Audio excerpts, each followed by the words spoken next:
ఆంధ్రప్రదేశ్లో ఖాళీగా ఉన్న ఒక రాజ్యసభ స్థానానికి ఉప ఎన్నిక నిర్వహించేందుకు గాను కేంద్ర ఎన్నికల సంఘం షెడ్యూల్ను ప్రకటించింది. వైసీపీ తరఫున రాజ్యసభ సభ్యుడిగా ఉన్న విజయసాయిరెడ్డి తన పదవికి రాజీనామా చేయడంతో ఈ స్థానం ఖాళీ అయింది.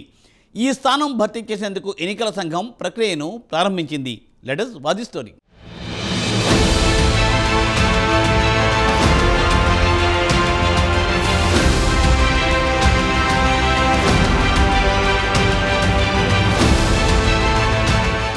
ఎన్నికల కమిషన్ విడుదల చేసిన స్కెడ్యూల్ ప్రకారం ఉప ఎన్నికకు సంబంధించి నోటిఫికేషన్ త్వరలో వెలువడనుంది. అభ్యర్థులు తమ నామినేషన్లను ఈ నెల 29కి దాఖలు చేయవచ్చని ఎన్నికల సంఘం స్పష్టం చేసింది. దాఖలైన నామినేషన్లను ఏప్రిల్ 30వ తేదీన అధికారులు పరిశీలిస్తారు. అభ్యర్థులు తమ నామినేషన్లు ఉపసంహరించుకోవడానికి మే 2వ తేదీ వరకు గడువు విధించారు.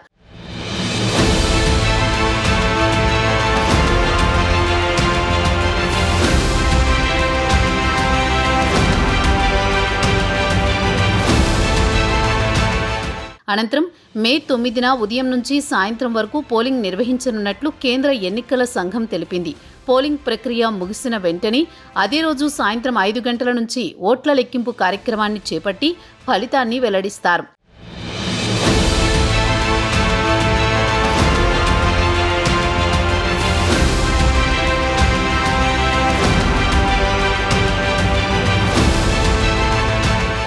ఏపీ అసెంబ్లీ ఎన్నికల్లో వైసీపీ అధికారానికి దూరం కావడంతో పలువురు కీలక నేతలు తమ పదవులకే కాకుండా పార్టీ సభ్యత్వానికి సైతం రాజీనామాలు చేశారు.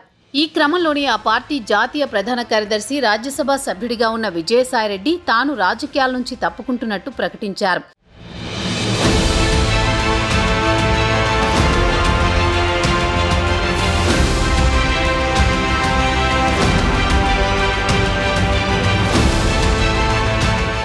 భవిష్యత్తులో తాను ఏ రాజకీయ పార్టీలో చేరనని స్పష్టం చేశారు.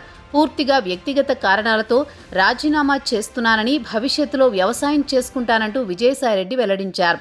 అయితే జగన్ అధికారం చేపట్టిన అనంతరం క్రమక్రమంగా విజయసాయిరెడ్డి పాత్ర కనుమరుగవుతూ వచ్చింది. ప్రాధాన్యత లేని పదవులు ఇవ్వడంతో ఆయన అశాంతికి గురయ్యారని, ఇంతలోనే ఎన్నికలు రావడం, వైసీపీ కేవలం 11 సీట్లకు పరిమితం కావడంతో ఆయన ఎంపీ పదవితో పాటు పార్టీ సభ్యత్వానికి రాజీనామా చేసినట్లు తెలుస్తోంది.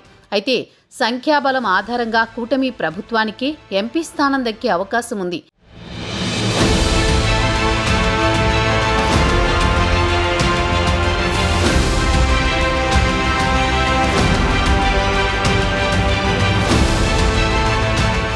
రెండు 2019 పార్టీ ఎన్నికల్లో గెలుపుతో పాటు ముఖ్యమంత్రిగా వైఎస్ జగన్ ప్రమాణ స్వీకారం చేసే వరకు వెనకుండి అన్ని ఆయనే అయి నడిపించారు విజయసాయిరెడ్డి. ఇప్పుడు ఆయన పార్టీ నుంచి బయటకు వెళ్లడం పార్టీకి తీరని లోటేనని వైసీపీ సీనియర్ నేతలు చర్చించుకుంటున్నారు.